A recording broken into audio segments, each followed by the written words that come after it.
So many of you know, unlike most of you who have only had a experience of your own homes, like your parents growing up or your in-laws, but it's very much one way of doing it.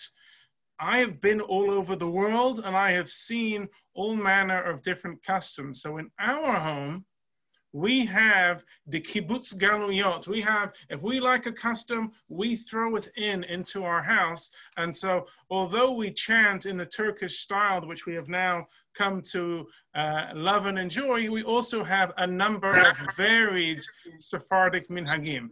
And the reason why all of this is the way that it is if I had to say one thing about Sfaradim, it's that we are more demonstrative in our Seder practices. Now, it doesn't mean there aren't demonstrative Ashkenazic practices at the Seder, but generally, we want to show it far more visibly exactly how we are celebrating and experiencing this. And that is based on a version of Harambam, where Harambam says it's not enough for one to show inwardly how we're feeling. One has to show leharot. You have to show it externally. It has to be demonstrative that everyone knows who's looking around the room that I am leaving Egypt. If I want to make sure that I am excited about Pesach, that's the best way to engage those around the table. So we'll do costumes, we'll do Ladino, we'll even throw in some Arabic, we'll throw in sometimes some spring onions, we'll throw in a bottle of wine for the plagues rather than a cup of wine. We will find all manner of ways which will engage.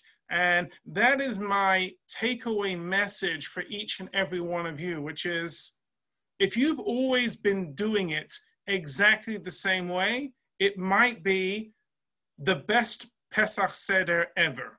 However, if you can find one little thing which is nuanced, which is different, a new Devar Torah, a new custom, there will be someone at the table who will say, why are you doing that differently? And that's the whole point of Pesach. The whole point is, am I just word for word, rote for rote, doing exactly what was always done?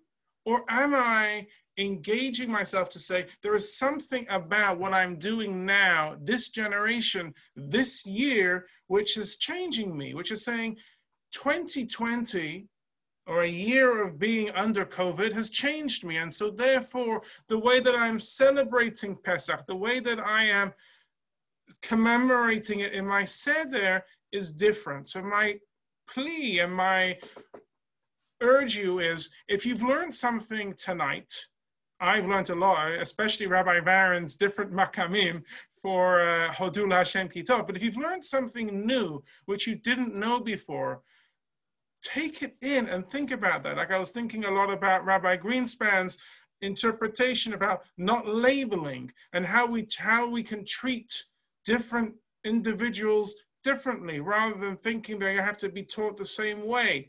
There are different ways that we can think about it, but if we're constantly changing it, then not only are we making it meaningful for ourselves, we're making it meaningful for those around us. And therefore, we can say, God took us out of Egypt. Not God took our forefathers out of Egypt, but we did that. And we show it demonstratively, and we show it on our hearts by feeling it. And our children and our parents, they know when it's authentic, when we show it. So please God, it should be a wonderful Pesach for all, and it should be the most meaningful Sidarim we've ever had before.